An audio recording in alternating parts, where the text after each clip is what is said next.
Welcome to the Slop Farm. Enjoy the video. In this video, I will explain how to make lemon mousse cake. First, prepare your cake base.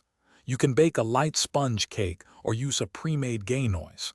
Ensure your cake is fully cooled before moving on.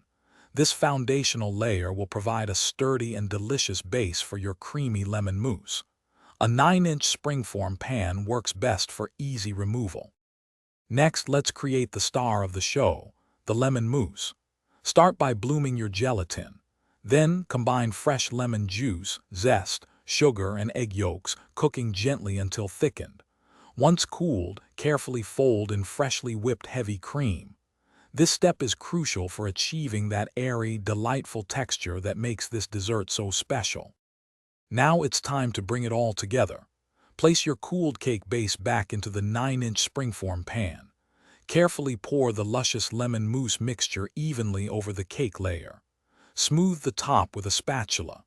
This cake needs ample time to set, so chill it in the refrigerator for a minimum of 4 hours, or ideally, overnight.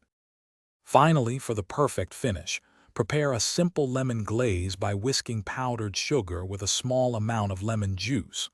Once your mousse cake is fully set, carefully remove it from the springform pan. Drizzle the glaze over the top and decorate with fresh berries, candied lemon slices, or a sprinkle of zest for an elegant presentation. Enjoy your beautiful creation. Thanks for watching. Consider subscribing if we helped you today.